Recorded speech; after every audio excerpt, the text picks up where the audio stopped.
کے خاطر غمگین کی تسلی کے واسطے بھیجا کہ اللہ تعالیٰ تیرے تئیں ایک فرزند رشید عطا کرے گا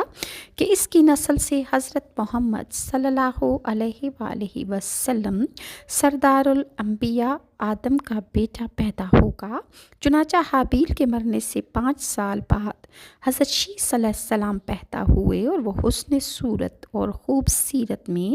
حضرت آدم علیہ السلام کے مشابہ تھے، اور تمام اولاد سے حضرت آدم علیہ السلام کو بہت زیادہ محبوب اور عزیز تھے۔ چنانچہ حضرت آدم نے وفات سے پہلے ان کو اپنا ولی عہد بنایا اور بطریق وصیت کے فرمایا کہ جب طوفان حضرت نوح علیہ السلام کے زمانے میں واقع ہوگا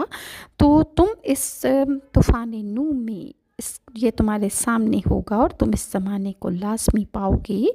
تو میری ہڈیوں کو کشتی میں رکھوا دینا جو غرق ہونے سے محفوظ ہو جائیں گی، یا اپنی اولاد کو نصیحت کرنا کہ اس طرح سے عمل میں لائیں۔ اور حضرت شیث اکثر اوقات حضرت آدم کی زبان سے احوال بہشت لذت کے ساتھ سنتے تھے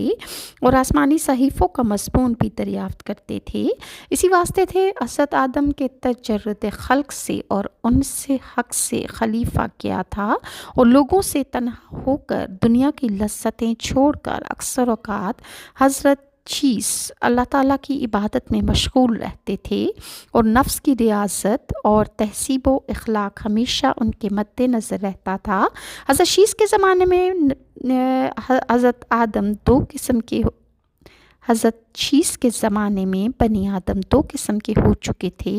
بعض طباعت حضرت شیث کی کرتے تھے اور بعض قابیل کی اولاد کی تابعداری میں مشغول ہو گئے تھے،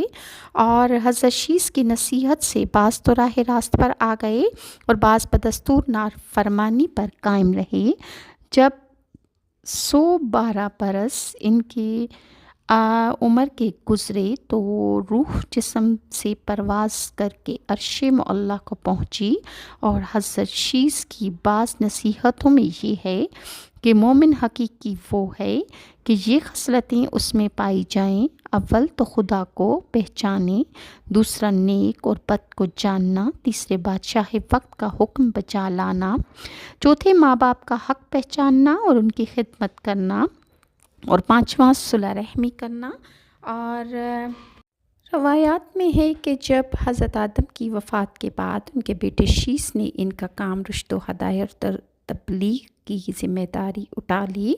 جب ان کی وفات کا وقت آیا تو انہوں نے اپنے بیٹے انوش کے حق میں وصیت کی، چنانچہ انہوں نے یہ ذمہ داری اٹھائی، اور اس کے بعد